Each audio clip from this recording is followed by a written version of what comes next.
Uma onda de desaparecimentos está acontecendo na sua cidade, e infelizmente você acaba sendo levado e preso no porão do Grabber. O que você faria? Você conseguiria escapar desse maluco? Nesse vídeo de Derrotando Filmes, nós vamos acompanhar Finney tentando fugir do Grabber, e eu vou apontar os erros cometidos, o que você não deveria fazer, e tentar tomar melhores decisões para derrotar o psicopata em O Telefone Preto. Começamos em um jogo de beisebol na cidade de Denver em 1978, onde Finney Blake estava prestes a marcar o último strike em Bruce. Finney queria muito ganhar, pois estava tentando impressionar Donna, uma garota que ele gostava. Porém, o rebatedor consegue acertar a bola antes do terceiro strike e marca o ponto decisivo. O rebatedor até comenta que Finn tinha um bom lançamento e quase que venceu ele, o que reconforta um pouco o garoto. Depois do jogo, enquanto anda pela rua cumprimentando as garotas, Bruce se depara com uma estranha van preta. E aqui, galera, em meio à abertura podemos ver vários cartazes de crianças desaparecidas, indicando que estava havendo uma onda de desaparecimentos na cidade. Provavelmente muitas crianças tinham conhecimento pelo menos da van preta, já que a polícia sabia dos casos de desaparecimento e deveria ter divulgado esse detalhe para tentar proteger os jovens. Sabendo disso, Bruce deveria ter ficado em alerta no momento em que viu essa van e tentado fugir com a bicicleta para uma área com mais pessoas, já que o Grabber estava agindo em plena luz do dia e ele precisaria de um lugar vazio para fazer isso, para não ter testemunhas que pudessem dar informações para a polícia. Algum tempo depois, vamos para a casa de Finney, onde vemos que seu pai, Terrence Blake, havia acordado de ressaca, por isso ele pede que o garoto pare de fazer barulho enquanto come. Sua irmã Gwen Blake vai pegar o pão.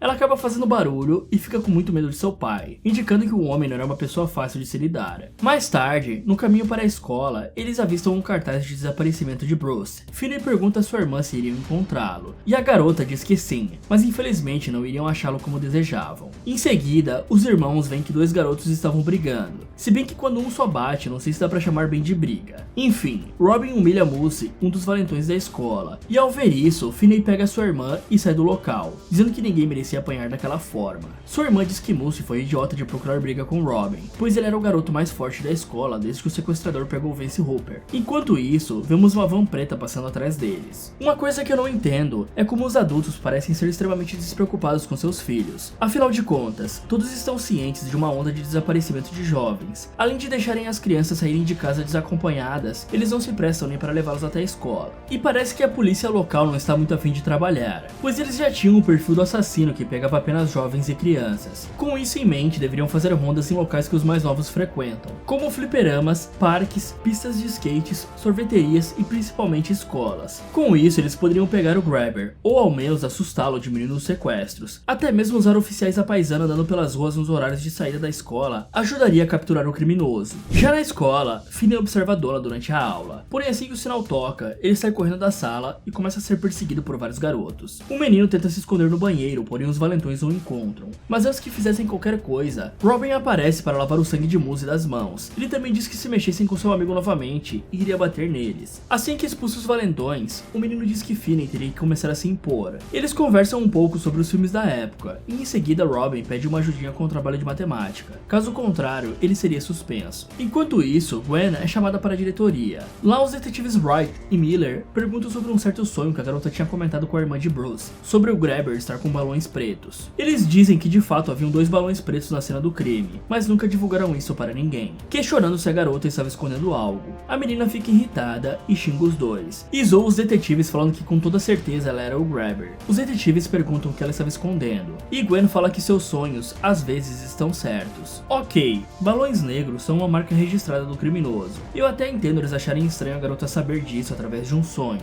e ir interrogá-la para tentar descobrir se ela viu alguma coisa e não quis falar para a polícia. Mas antes disso, eles deveriam checar nas lojas sobre os clientes que compraram algo tão específico. Afinal, esse cara não é o Zodíaco, que está deixando mensagens em códigos para os policiais e atacando em locais distintos. Ele está ativo em uma pequena área de Denver. Sinceramente, esses detetives estão me parecendo bem incompetentes pelo que deu para notar até agora. Em 1978, era extremamente difícil alguém ter computador em casa, ou até comprar algo via internet. Portanto, o Grabber provavelmente estava comprando isso em alguma lojinha daquele bairro. Checar as lojas que vendessem balões pretos seria uma ótima forma de tentar chegar até o criminoso. E é óbvio que eles não iriam encontrar o cara rapidamente assim, mas pelo menos iriam ter uma lista de possíveis suspeitos para interrogar. Depois da escola, enquanto voltam para casa, Gwen diz ao seu irmão que iria dormir na casa de uma amiga e pede que ele cuide do seu pai, o que é uma coisa extremamente arriscada de se fazer enquanto o Grabber está solto por aí. Bom, as crianças deveriam ser instruídas a sempre andar em pares, para pelo menos tentar evitar de virarem um alvo, já que uma delas poderia fugir e identificar o meliante. Durante a noite, o garoto tira uma garrafa de cerveja da mão de Terry Terrence, desliga a luz e vai comer sorvete vendo um filme de terror, mas acaba apagando na sala. O menino acorda com os gritos de sua irmã, pois Terrence estava tendo uma discussão calorosa com Gwen, porque os policiais foram ao seu trabalho para falar dos sonhos dela. O homem diz que sua filha não era igual à mãe, portanto não via as coisas que não existem, e ordena que os dois vão assistir TV e pensem no que fizeram. Enquanto isso, vemos Robin andando em direção a um homem em uma van preta. Ao anoitecer, todos recebem a notícia do desaparecimento do garoto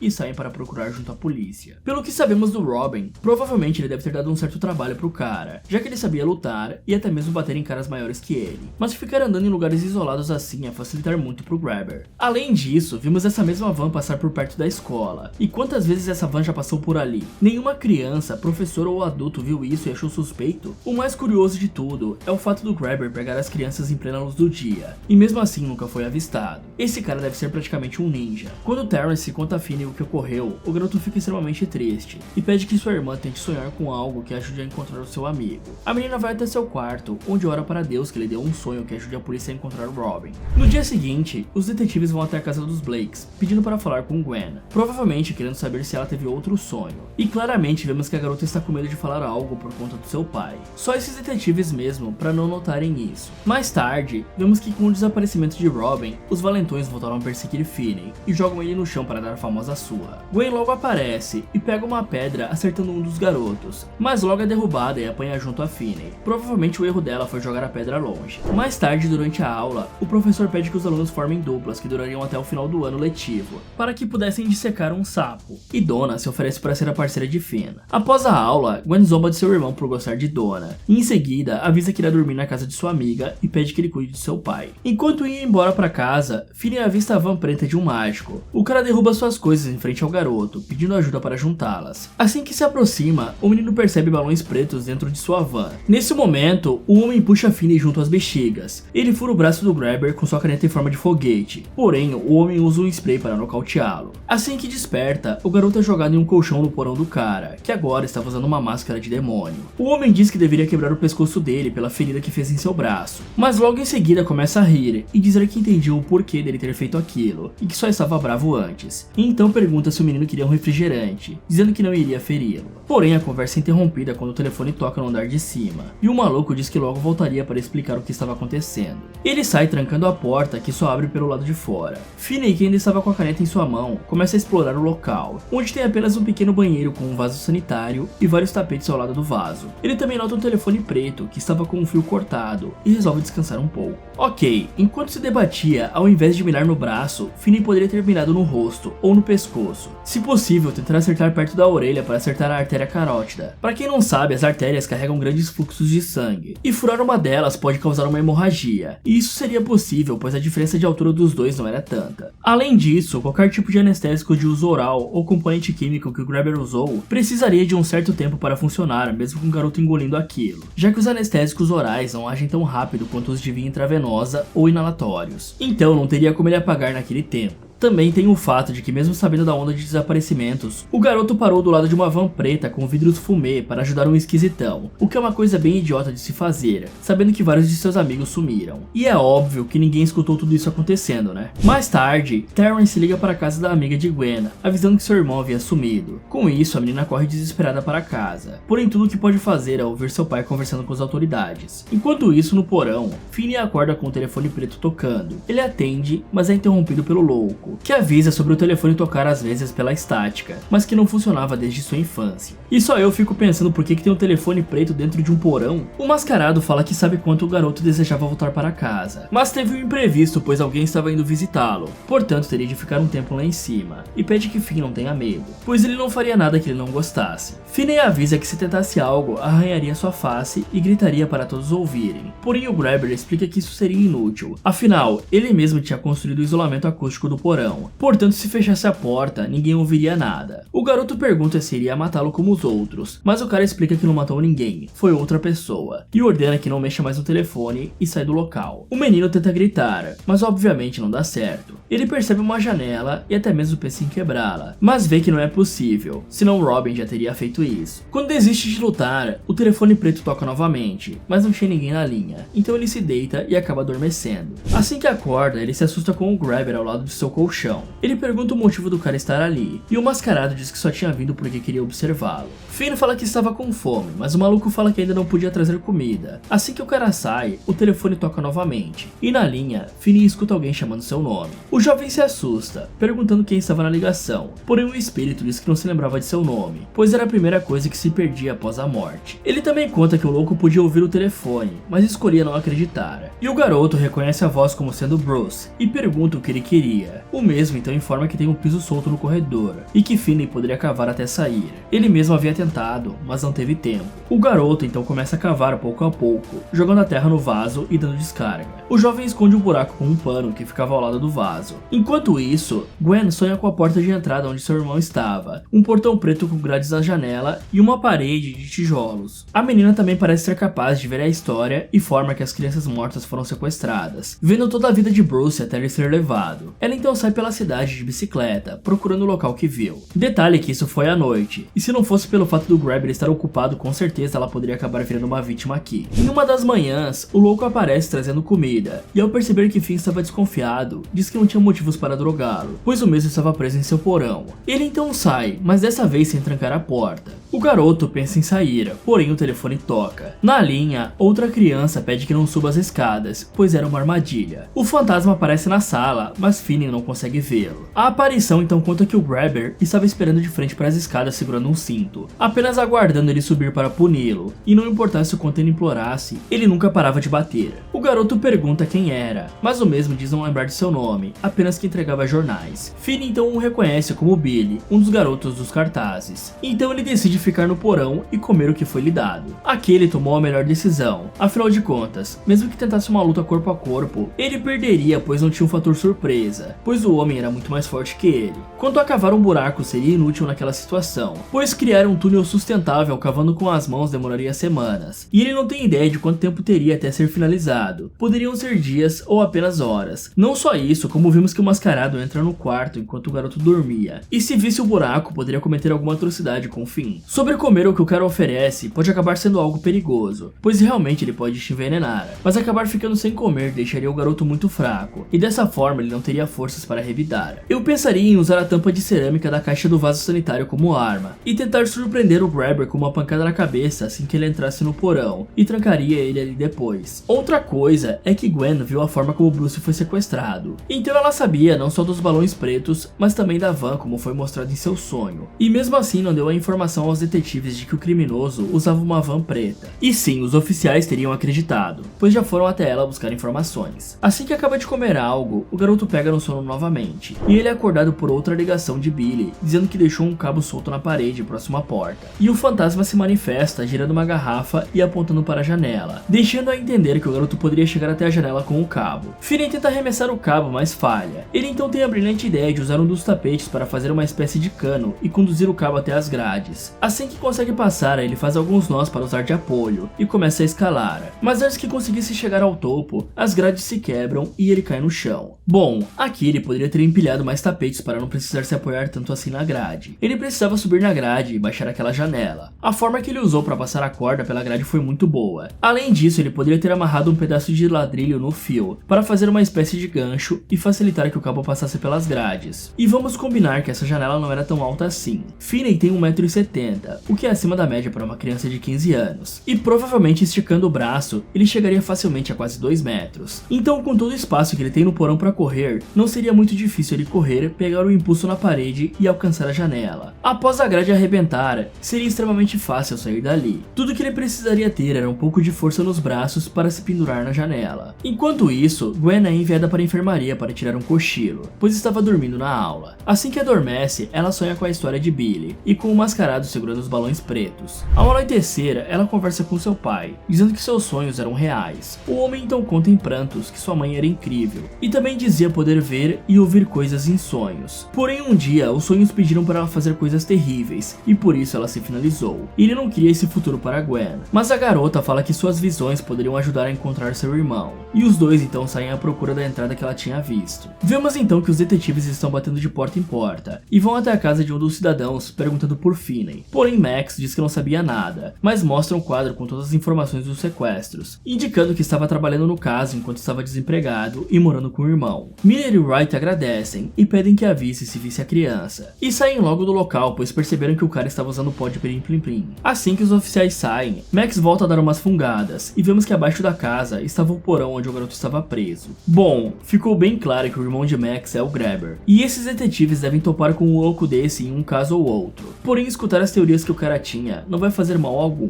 Algo que provavelmente faria Max suspeitar do próprio irmão era se a polícia tivesse falado da bendita van preta. Mesmo que o cara trocasse de carro por causa da informação, Max está tão paranoico que assim que soubesse disso, ele suspeitaria do irmão e poderia acabar dando uma dica para a polícia. Os detetives até poderiam tentar conversar com o irmão de Max a respeito do pó de Pirim Plim Plim, e aí, dependendo da conversa, talvez eles suspeitariam do cara, mas esses dois não me parecem ser os melhores detetives do departamento. Mais tarde, o Grabber vai até o porão levar a comida para o seu prisioneiro. O homem então diz que estava tudo dando errado e que provavelmente iria libertá-lo, pois estava começando a gostar dele. O cara então pergunta seu nome. Finney mente que se chama Taylor, o que deixa o Grabber muito irritado, pois o mesmo já sabia o nome da criança devido a um jornal. O mascarado joga a comida no chão e fala que agora não iria mais soltar o menino, e sai deixando a porta destrancada e esperando com um cinto novamente. Dificilmente o cara iria soltá-lo de qualquer forma, mas é óbvio que o Grabber está fazendo um jogo mental com o garoto, e mentir para o cara não seria o ideal aqui, já que é algo que o Grabber estaria esperando. Então quanto mais ele cai no jogo, provavelmente pior a situação vai ficar. Finn começa a ouvir algo pingando, e com a ajuda da lanterna que tinha em sua caneta foguete, o garoto vê um fantasma no ar, apontando para o telefone. Assim que atende, ele reconhece o garoto como Griffin, pois estudaram juntos. A aparição diz que o tempo estava acabando, pois o irmão do Grabber estava perto de descobrir a verdade. Ele diz que até agora Finn só estava vivo porque não jogou o jogo da criança malcriada e desobedeceu o mascarado, e que se não jogasse, não teria como o homem ganhar, e logo ele não seria finalizado. Mas que por conta do seu irmão, o Grabber não estava dormindo muito, e acabou apagando na cadeira. O fantasma conta que o mascarado está usando o cadeado de sua bicicleta para trancar a porta, e que havia gravado os números na parede com uma tampinha de refrigerante. O garoto então olha os números e sobe empunhando sua caneta de foguete, onde encontra o Grabber dormindo. Finney vai até a porta e a destranca, porém o cachorro do homem começa a latir, acordando o Grabber. Finney sai correndo, porém o Grabber entra em sua van e alcança o garoto. Ele tenta gritar por ajuda, o que faz algumas pessoas acenderem as luzes de suas casas, mas o homem tira uma faca e aponta para o seu pescoço, dizendo que se gritasse o finalizaria. Assim que as pessoas apagam as luzes, ele nocauteia o garoto e o coloca novamente no porão. E Max grita perguntando o que aconteceu, mas seu irmão manda ele voltar para a cama, pois o cachorro estava latindo para algo aleatório. Eu diria que tudo está errado aqui. Primeiramente, assim que subiu e encontrou o mascarado inconsciente, a primeira coisa que ele poderia ter feito era finalizar o cara com um golpe no pescoço. Para isso, ele poderia usar a caneta se fosse impossível, mas as chances do objeto não causar o estrago necessário seria gigante. Mas eles estavam na cozinha, então com certeza teria algum objeto mais adequado para finalizar o Grabber. Fora que tentar destrancar o cadeado com o cara do lado teria de ser a última opção, já que Finney poderia procurar por uma janela mais afastada para que os barulhos não acordassem o cara. Vasculhando a casa, ele teria encontrado Max, que provavelmente lhe ajudaria. Falando em Max, sério que o mascarado iria agredir o Finn com seu irmão em casa? Se o barulho dos golpes não acordasse seu irmão, os gritos com certeza iriam. E será que Max nunca se perguntou o que seu irmão faz tanto no porão? Fora que quando escapou, Finn poderia ter entrado na propriedade de alguém e batido em uma porta aleatória, ou passado entre as árvores para que o cara não seguisse com a van. E falando nisso, que tipo de vizinhança é essa? Mesmo ao ouvir os gritos de uma criança durante a madrugada, com o Grabber à solta, ninguém saiu para conferir, apenas desligaram as luzes e voltaram a dormir. E o lance da faca poderia ser muito bem um blefe, mas digamos que não dá para testar esse tipo de coisa. Mas com certeza se ele finalizasse o garoto ali, o Grabber seria preso. Finn desperta novamente com o toque do telefone, e dessa vez na linha ele reconhece a voz de Vance Hopper, o antigo garoto mais forte da escola. Em paralelo a isso, Gwen sonha com Vance, que acaba brigando com dois meninos por estragarem seu jogo de pinball. A aparição grava um número no braço de um dos garotos antes de ser levado. Gwen aparece no carro com Vance e consegue ouvir a conversa do telefone preto, sendo capaz de ouvir a voz de seu irmão. A viatura para em frente à casa do sequestrador, onde Vance entra chutando o portão, e a garota percebe que o número da casa era o mesmo que o valentão talhou no braço de um dos garotos. Ela então desperta na banheira assustada. fechada. Voltando ao porão, Hopper conta que quando o mascarado viu o que ele fez, foi seu fim, já que teve que gastar uma fortuna para arrumar o estrago. O fantasma conta que do outro lado da parede do banheiro que tinha uma tomada, estava a dispensa do maluco, mas era bloqueado por uma placa de metal do freezer dele, que tinha que ser desparafusada, mas se conseguisse estaria fora do porão. Finney agradece ao espírito pela ajuda, mas o mesmo se irrita, contando que não se tratava sobre ajudar alguém, mas sim ferrar o Grabber. Após isso, o garoto quebra a parede usando a tampa do vaso, e desparafusa a placa de metal usando uma peça da descarga, encontrando um monte de carne. Ele sobe até a porta do freezer, mas não consegue abri-la, pois estava trancada pelo lado de fora. O menino então começa a chorar. O telefone toca e na linha Robin pede que ele não chore, pois agora teria que lutar. Finney diz que não sabia nada de artes marciais, e até Robin, que sabia, não foi capaz de escapar.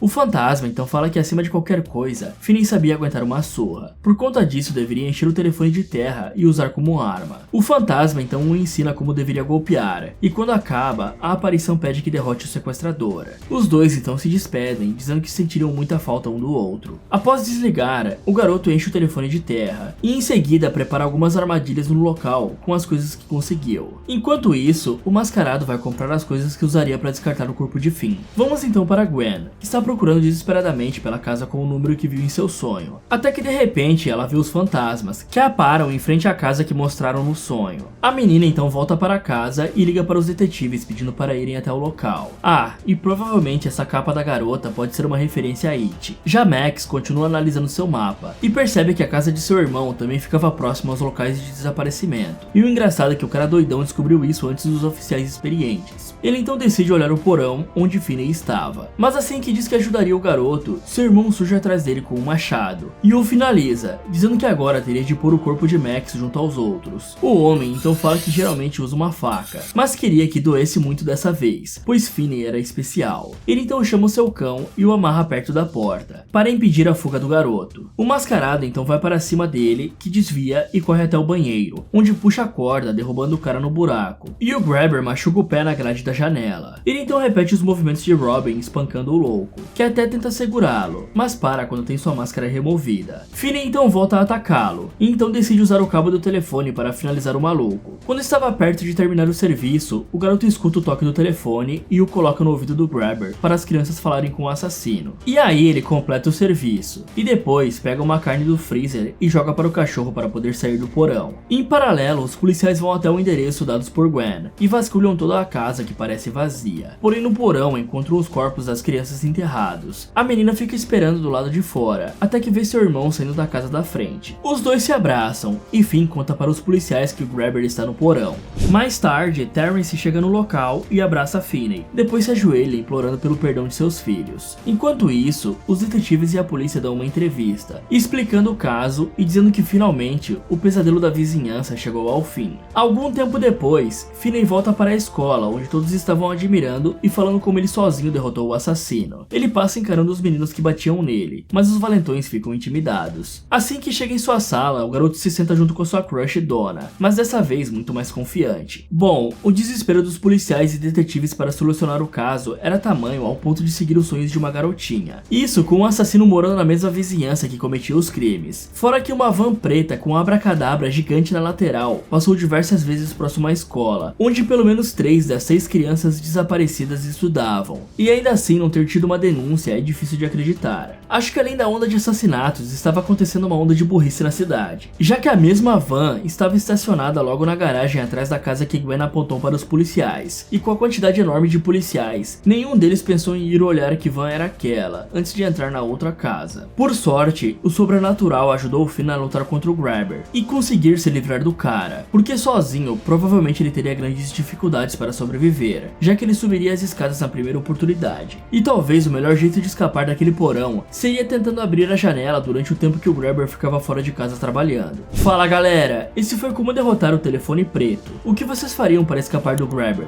Me contem suas ideias nos comentários. E pessoal, eu estou com um novo projeto. Sim, mais um canal. Dessa vez estamos passeando pelas terras dos games. E se você curtiu esse vídeo, com certeza vai gostar do Resumindo Games, onde vamos falar de vários jogos, contando sua história de uma forma bem dinâmica e imersiva para vocês. Então corre lá e aproveita para ver esse vídeo aqui, ou dá uma olhada nessas sugestões do Derrotando Filmes. Muito obrigado por assistir, e tome cuidado com estranhos querendo te mostrar um truque de mágica na rua.